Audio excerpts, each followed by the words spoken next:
that system and highlight how we believe that system addresses and helps us in the latter part of the presentation. Guy Swanson, who is president and founder of Exactrix, is going to provide some more background. So, first of all, I want to overview this system.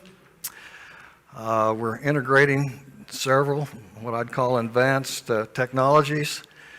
First of all, no-till injection with minimal soil disturbance, and I'll show you an example of that. We're co-banding NP and K, which has some considerable advantages that I'm going to talk about. We're using RTK guided injection near where the rows will be. A lot of advantages to that. There's excellent uniformity among openers, about 1% coefficient of variation with this system. This is one of the very outstanding features, and the system's very advanced in doing within field adjustment of N rates. And on the source side, we're using anhydrous ammonia, ammonium polyphosphate solution, and one or both of our products, thiosol, which is ammonium thiosulfate, and KTS, or potassium thiosulfate. And those two products, in addition to providing the nutrients, N and S and K, are moderate level nitrification inhibitors that we're taking advantage of in this system. I think you're all familiar with the 4R concept. I think it's fair to say that there's most of the attention on 4Rs is with rate and timing, especially with nitrogen. I think it's fair to say that placement is kind of a stepchild, but here we're featuring several aspects of placement that are very important, not only agronomically but environmentally, in addressing the phosphorus issue that's so important in this area. And as the diagram shows, the 4Rs are all interlocked and interrelated, and although I'm not going to focus much on rate, the system is efficient enough that it does allow lower rates and is used with efficient timing. So we're going to hit on these main topics, how the system implications for healthy soil, healthy water, and nutrient efficiency, high yields, and in that last section, I'll present a case study. And we do believe that the high yields can serve as a driver for adoption of a system like this. So healthy soil implications is pretty easy to cover quickly. This is an example. Shows the system with a single disc with a shoe on the back there that is injecting at fairly high pressure anhydrous ammonia and liquid fertilizers down into that slot. And you can see from the field picture that the system can do that with minimal disturbance, and so that allows us to maintain the healthy aspects of no-till, such as higher organic matter, biological activity, porosity, and so forth. So both that system and the broadcast system that you see there obviously provide minimal disturbance, but there's a big difference between the two in terms of water quality and yield and nutrient efficiency that I want to talk about. So a little bit about system implications for reducing P loss to surface waters, which is so important in this area. One of the challenges that we have to solve, of course, is that when you broadcast phosphorus fertilizers, especially fairly soon after application, before the phosphorus is reacted with the soil, then there's a very high potential for dissolved P runoff, as you can see with the yellow bar. This is an example with DAP, 100 pounds P2O5 per acre broadcast without incorporation. That's a typical maintenance application, and you can see after 10 days there's less potential and so forth.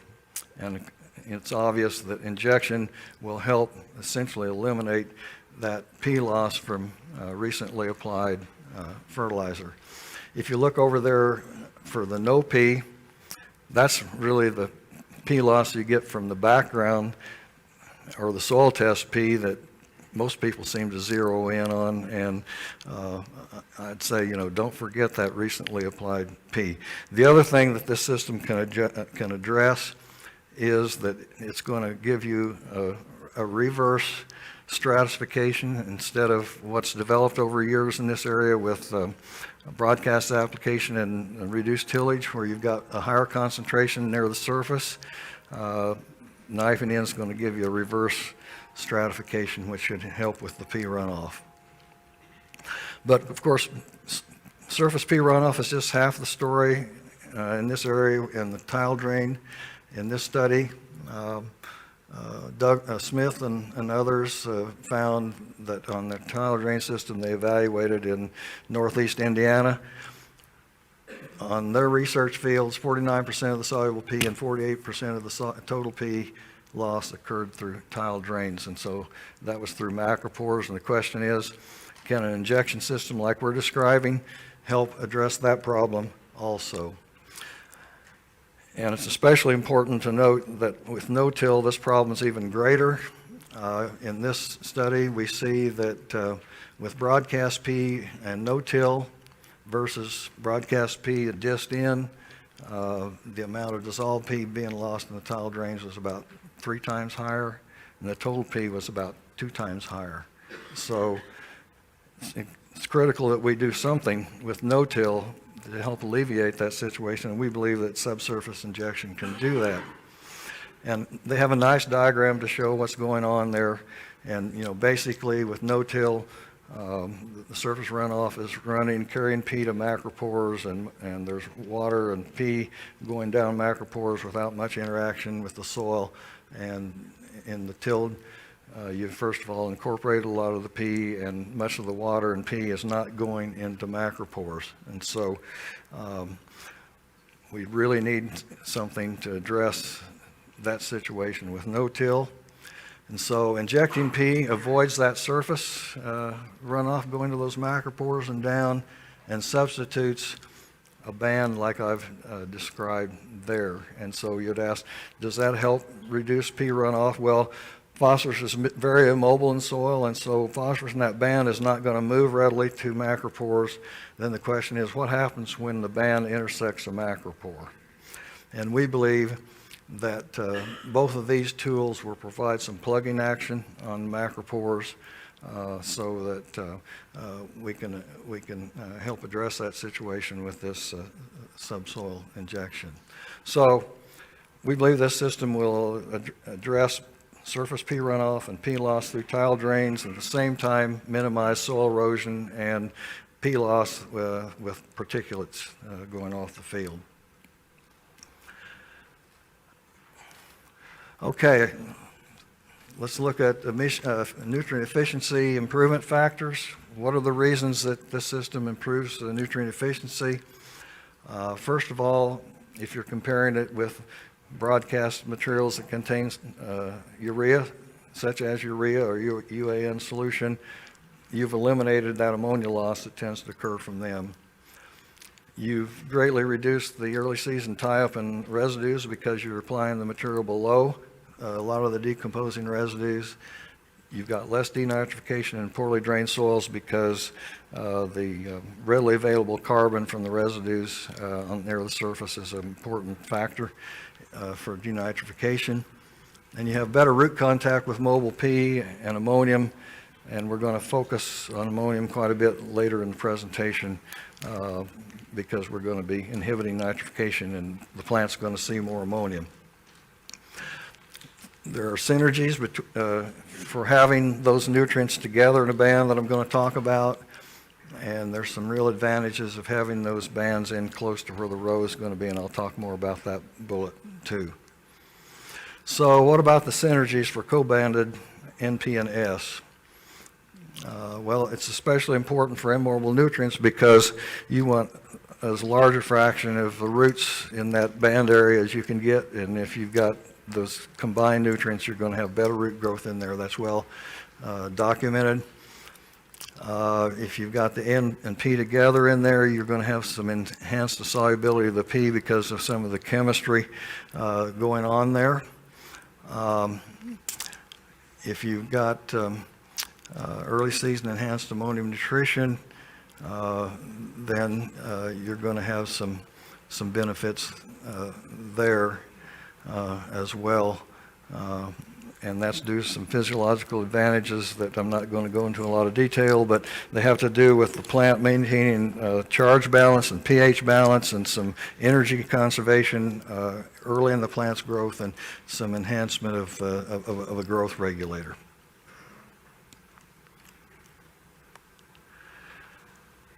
Okay, so what about the importance of having that band in there close to the where the row is going to be? Real important for early growth stages. I'm going to show you a couple examples of that before we get to the case study. You get quicker root growth into those bands. With no-till, you have slower release of nutrients from organic matter early in the season, so it's all that much more important than no-till to have those bands close to the row. And it's important for immobile nutrients, as I've indicated.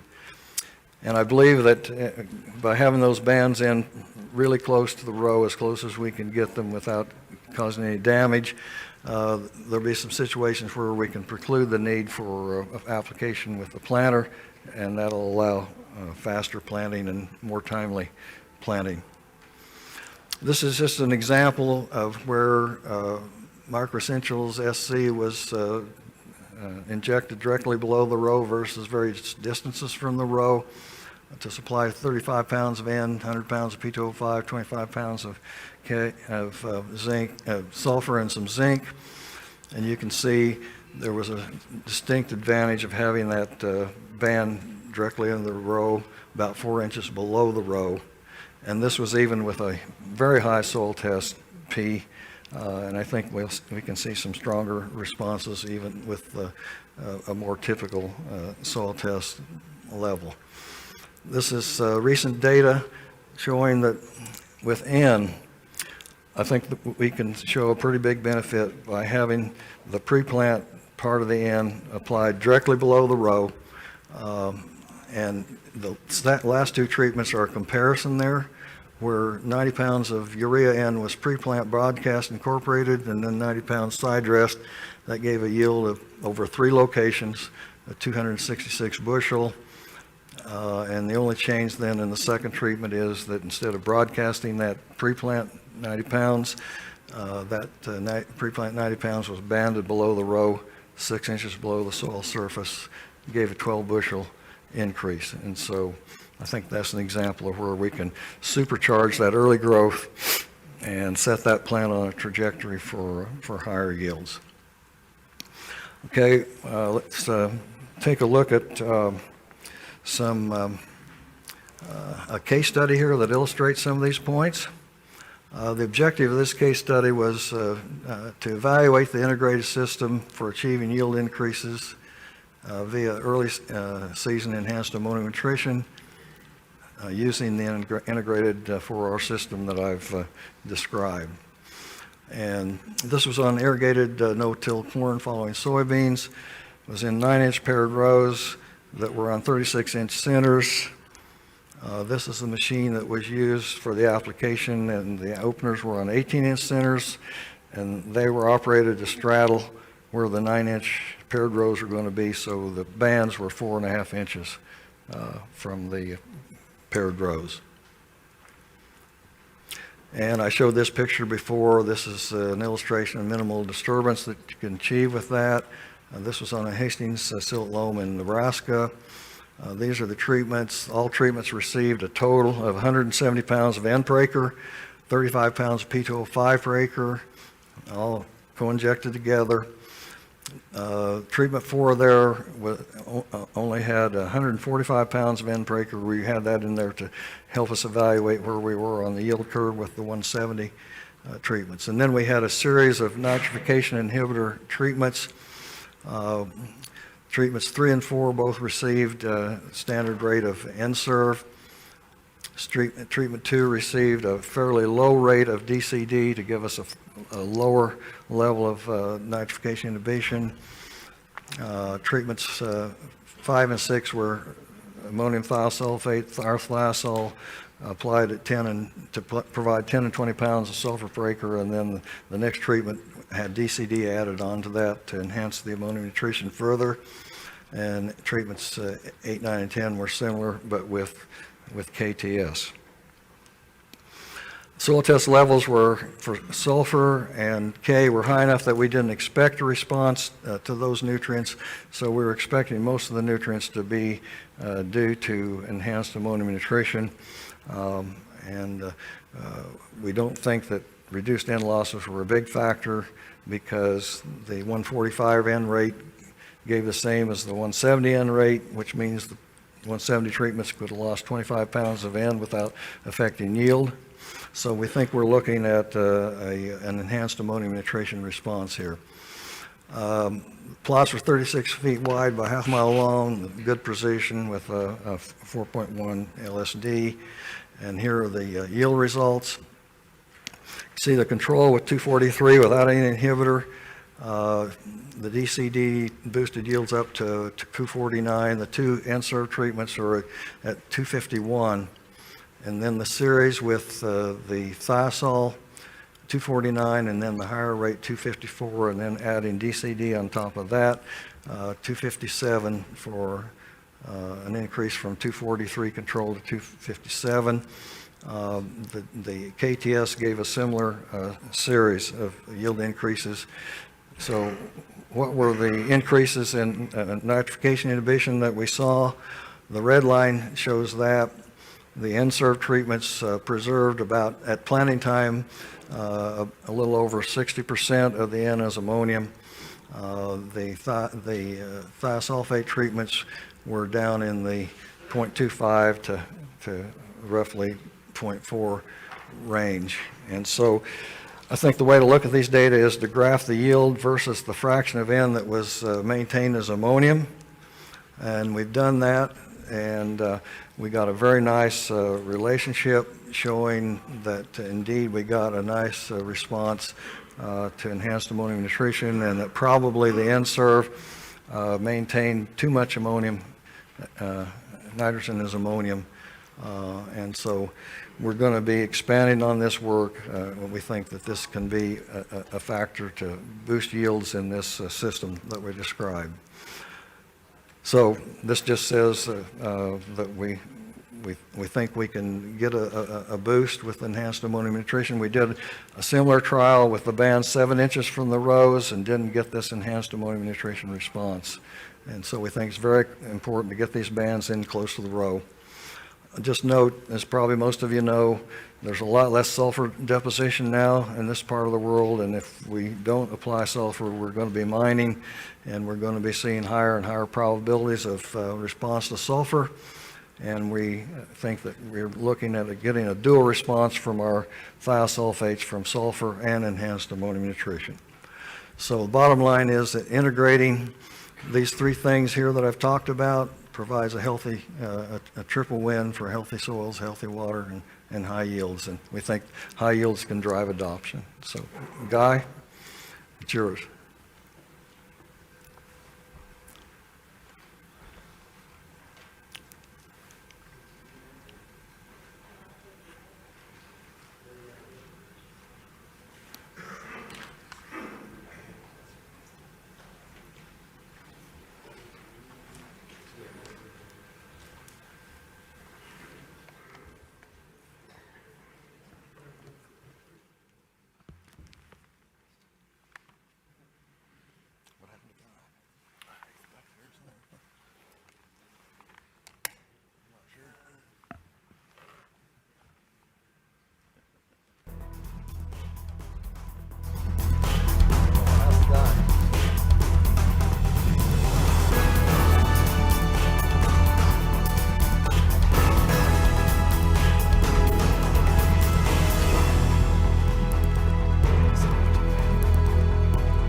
Hey, good day, Alex.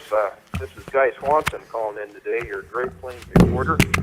And I thought you'd just love to see what's going on here at the Gangler Seed Farm in Shelton, Nebraska. That's not too far from Grand Island. We're on irrigated center pivot, corn on corn rotation, banding taps, exact taps at about 7 miles per hour. And these openers band deep. They go in about 7 to 8 inches in depth, and they run at speeds up to 12 miles per hour. And, of course, they handle tremendous amounts of residue and are able to get on such high levels of uniformity and high-quality taps that our fertilizer is about 166% more crop available as nitrogen and about 200% more crop available as phosphate in triammonium polyphosphate sulfate. Well, this has been quite a day out here, and Brian Krackemeyer of our videographer has been out with his drone to get some great shots in no-till.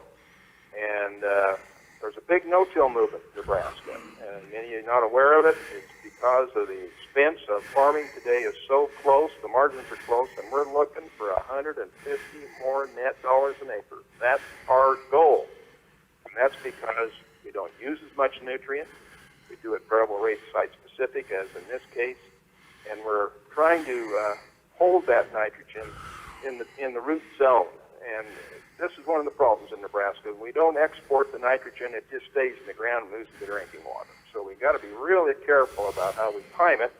And the beauty of this machine is we can apply, we can run the planter the same day in the field because of the 15-inch band spacing. Well, that's the great report coming in today from the Gangler Seed Farm in Shelton, Nebraska. Zackrix P51 Mustang openers on the job, running at high speed. Thank you.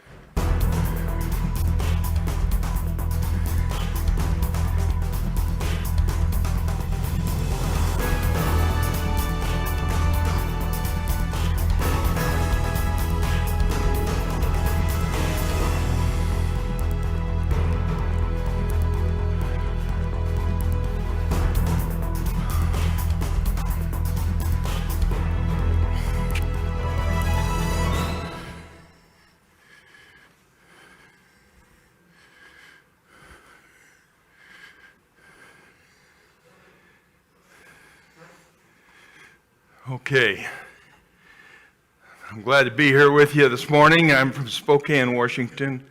My name is Guy Swanson. I've been out here before. Randall Reeder's a good friend. We're going to do a little history lesson today. I'm not going to do a presentation with a bunch of graphs. I'm just going to show you some pictures. And these are historical pictures. And we're going to go back about 50 plus years. It's a long time.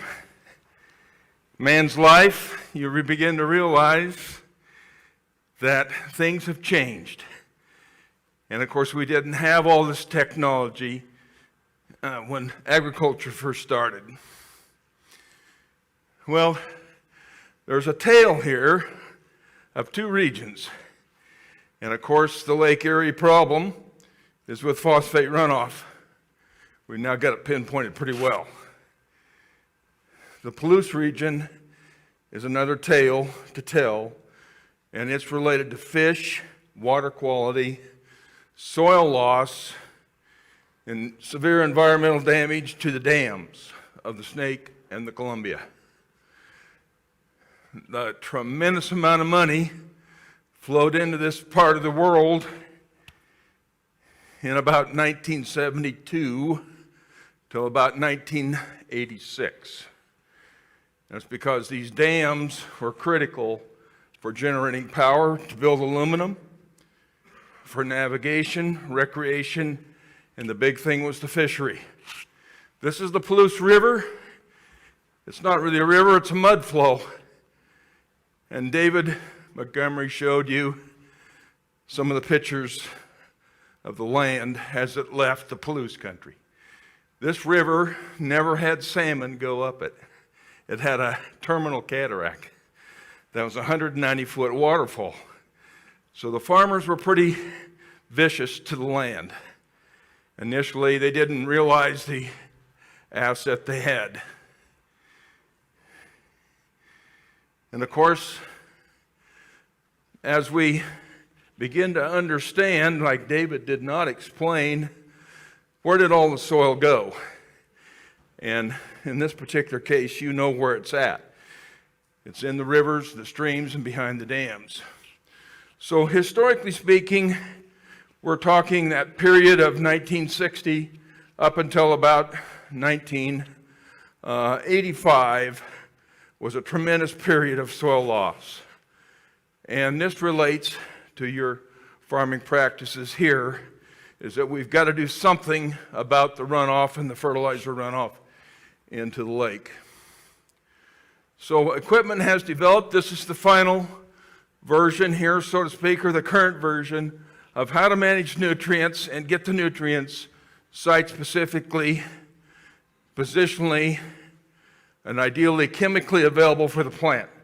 So we're utilizing a lot of specific techniques, including a 1% coefficient of variation of application. So that means only 1 pound out of 100 pounds is out of place. So you're able to bring your application rates way down to about half to 2/3 of the university recommendation. And those old recommendations are based on top dress application systems. Simply by getting it absolutely uniform and positioned, then you don't have to apply as much. The phosphate requirement is about half to 1/3 of what you're presently using. So these technologies come from the past. They're presented to producers in Ohio to utilize the millions of dollars that was spent by the federal government to try to figure out how to make fertilizer more efficient. So you can see these slopes are steep and they're rolling. Let's keep going here, Troy. Steep, steep soils. Highly productive, the most erosive in the nation. The rivers, critical to the fishery. The dams, building power. We had a tremendous period in there where the investment was very, very heavy into the power generation industry. And those dams are breachable. You can see that one side of the dam can be taken out. And that's because we didn't know if we could stop soil erosion. Those fish are swimming clear to that lake in Idaho at 6,500 feet. So fishing's important too in Lake Erie. Very similar. So we've identified the problem. We've got to be more efficient with the nutrients. We've got to conserve the soil. And we have to make money all the way. This is 1968. Detroit 671 in that Caterpillar tractor. And we're plowing in ammonia in the fall. You see the brome grass in the foreground there. And that plow was parked that last year. That's the last year it was ever plowed. So we were beginning to move ahead. By 1974, we were no-tilling, built specific machines to get the nutrients in the ground. We call that Old Yeller. And then there were several machines or copies of it that were made later on. And then by 1980, we knew that we could no longer top dress the nutrients. It was getting away from us, it was getting in the streams, and it was not available to the crop. So as we progress here, we'll see machines that actually moved into the placement category, and all the nutrients were placed at the same time. This is circa 1980. And Troy, let's roll up a little bit more here. And these are the first placement machines. Banded ammonia.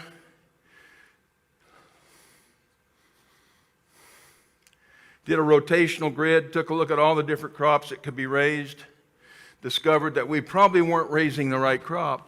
And today that remains the problem, that we're raising the wrong crop. So recently there's been a real emphasis to winter canola.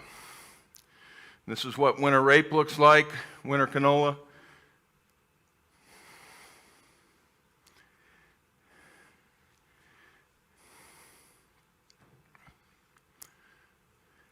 This is about an hour presentation, so I'm trying to condense it as much as possible. This is the placement technique. It was done with anhydrous ammonia and dry fertilizer. Large diameter blades. Once again, we got the rotation changed. We got the soil loss under control, and some of these dams were able to stay in play. Winter rape, winter canola. So I might suggest to you, as I listened to David Brandt here earlier, that maybe we're raising the wrong crop, even in Ohio. Might have to take a look at a deep-rooted crop, a winter annual crop like canola. Paired row technology, Montana scenario there, some of the tooling. So historically, we went ahead and resolved the problem with these new techniques.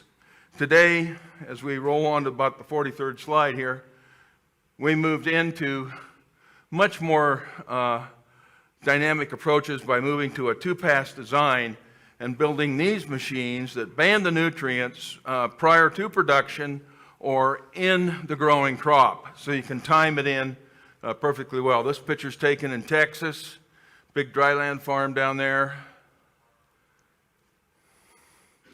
This is taken in Kansas. This guy actually is a CPA. He figured it out. He ran all the budgets, decided to go on his 7,000 acres. He went to two-pass design, banding the nutrients in. This is the formulator part of it, where we bring all the nutrients together, crystallize them, and combine them. And in this particular case, where you have such a keen level of uniformity and ideal chemistry, that we can reduce the rate. So the standard rate and variable rate site-specific for nitrogen is about 0.6 of a pound of N per bushel produced. This is the product that's built.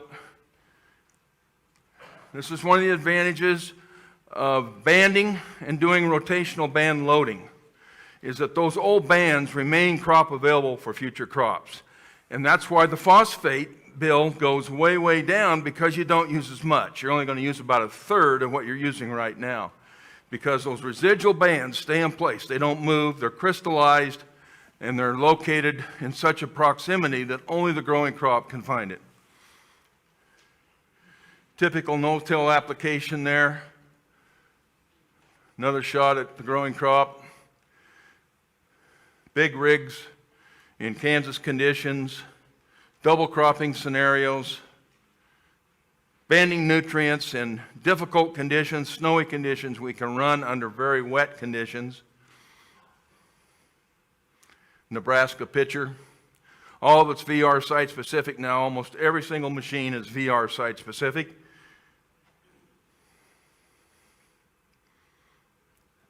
So the injection of the ammonia is done at high pressure as a liquid state, 1% coefficient of variation. Why don't I go ahead and finish up here, and I think there may be some questions. And historically, I took you from about 1968 up to the current scenario.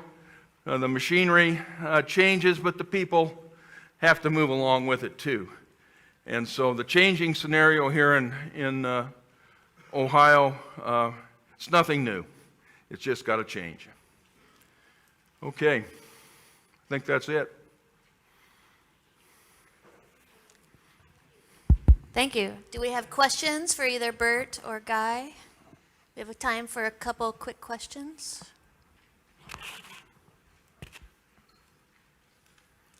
I may have overwhelmed them. Okay, thank you very much. We're going to switch over the technology